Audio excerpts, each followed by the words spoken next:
जरा तैयार हो जाए। अब कहेंगे पहले भी तो तैयार ही थे। ये रीडिंग पैसेज 3, और रीडिंग पैसेज 3 में ज्यादातर जो एवरेज एकेडमिक स्टूडेंट्स हैं वो तब पहुंचते हैं जब आखिरी 5-10 मिनट रह जाते हैं। वो बेचारे पैसेज 1 और 2 में इतना उलझ जाते हैं।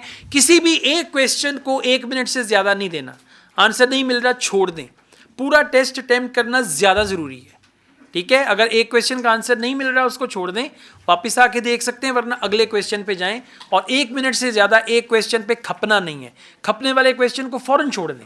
उससे क्या होगा, आपका टेस्ट नहीं होगा, आपका माइंड अपसेट हो जाएगा। ठीक है, और जिस तरीके से मैं बता रहा हूँ ना, टाइप ए पहले करें, टाइप बी बाद में करें, उसको फॉलो करें, वो ज़्यादा बेहतर है।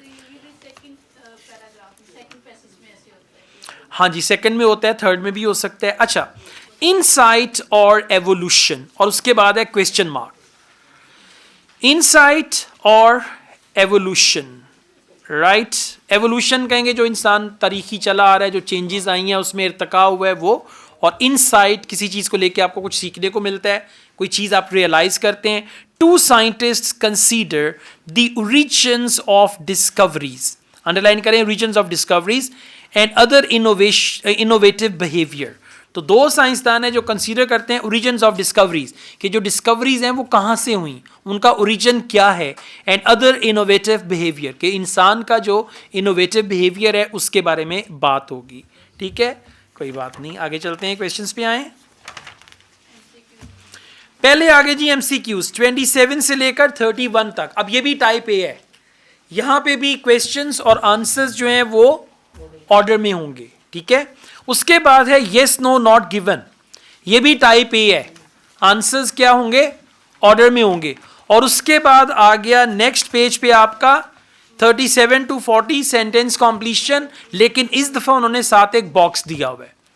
क्लियर हो गया। अब ये तीनों टाइप्स जो हैं टाइप ए हैं, जहां से मर्जी स्टार्ट कर दें, कोई इशू नहीं है। लेकिन अगर आप ये करते हैं ना इससे लास्ट वाले से, तो ज्यादा बेहतर है, 37 से 40 तक। ठीक है, हम यहां से स्टार्ट लेते हैं, उसके बाद फिर हम बाकी क्वेश्चंस पे जाते हैं। Okay, questions 37 to 40। Origins of creative behavior. The traditional view of scientific discovery is that breakthroughs happen when a single great mind, underline करें single great mind को, has a sudden dash। अब वापस जाएं, single great mind has a sudden dash, single great mind has a sudden dash। First paragraph में आ जाएं, first paragraph में। ठीक है, यहां पे ये बात कर रहे हैं, और फर्स्ट पैराग्राफ की थर्ड लास्ट लाइन में आए, कन्वेंशनल विजडम, मिल गया। आप जरा गौर से पढ़िएगा, conventional wisdom also places great weight on insight in promoting breakthrough scientific achievements, as if ideas spontaneously pop into someone's head, fully formed and functional। क्या है, ideas spontaneously pop into someone's head। अब वापस आए, ideas pop into someone's head। okay, so question दिया है उन्होंने, has a sudden, sudden की जगह पे क्या वर्ड आ गया, spontaneous। okay, ideas spontaneously pop into, when something pops into your mind, इसका मतलब अचानक ज़हन में ख्याल आना। so ideas, right, ideas spontaneously pop into someone's head, fully formed and functional। अब देखिए जरा, ideas के लिए क्या वर्ड आ सकता है, फुली फॉर्म्ड एंड, कोई और वर्ड तो नहीं आ रहा, इन्वेंशन नहीं आ रहा, मिस्टेक्स नहीं आ रहा, एक्सपेरिमेंट्स नहीं आ रहा, गोल्स भी नहीं आ रहा, कॉम्प्रोमाइज भी नहीं, लक भी नहीं। So it is inspiration. Answer will be F, और एफ के साथ इंस्पिरेशन नहीं लिखना।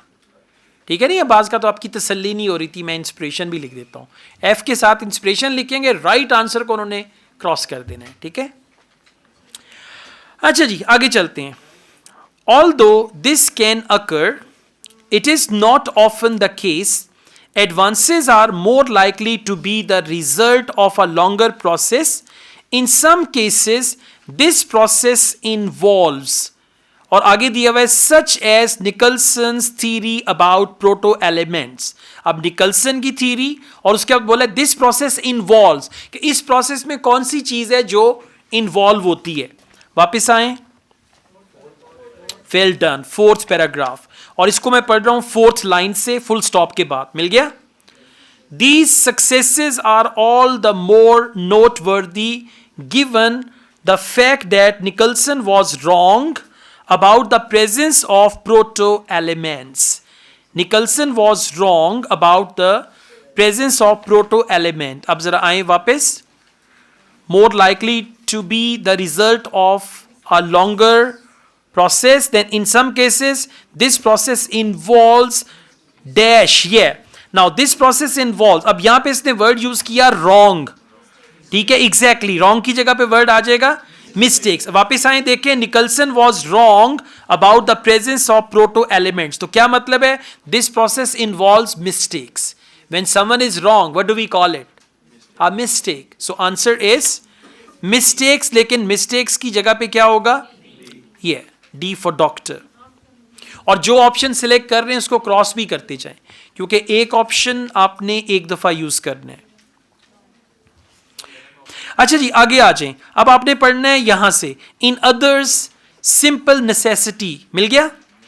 Okay, in others simple necessity may provoke innovation as with Westrop's decision to modify, अब ये वेस्ट्रोप का वर्ड है, ठीक है, important, to modify the position of his riding stirrups, there is also often an element of dash for example, element of dash for example, और उसके बाद the coincidence of ideas that led to the invention of post-it note।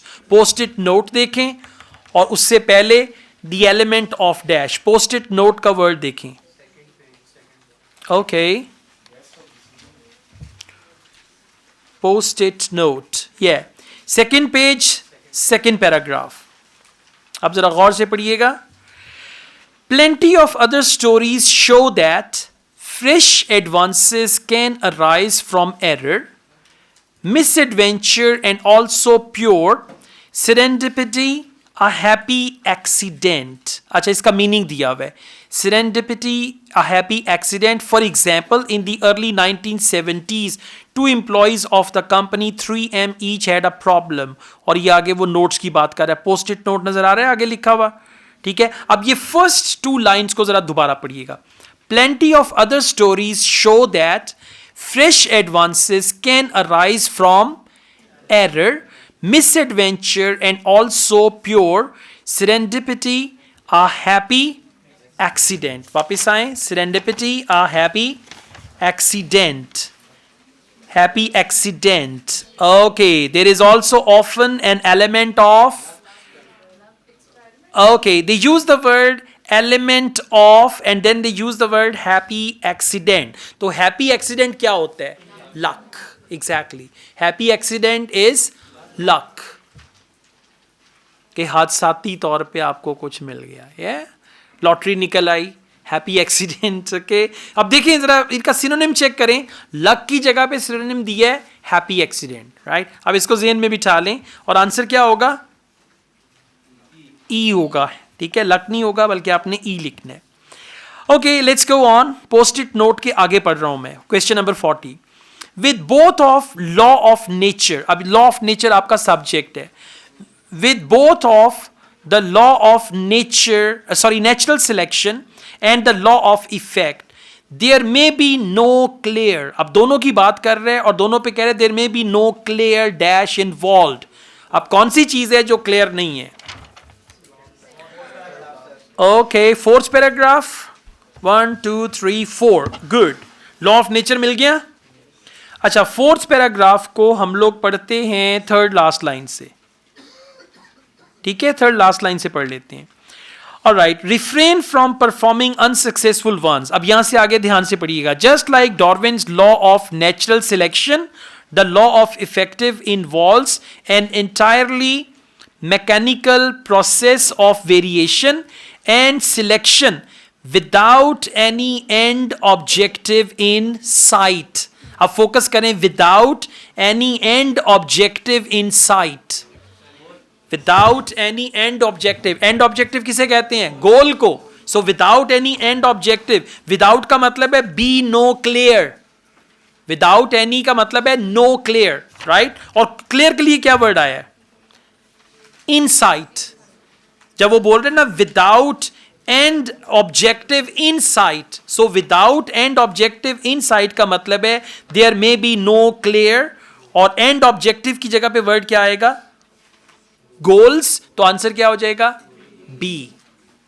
B is actually goals. और goals का synonym क्या बोला है? End objective. फिर कह रहा हूं लाइन अंडरलाइन कर लें जहां पे आंसर है, जाके दोबारा पढ़ेंगे समझ आ जाएगा, ठीक है?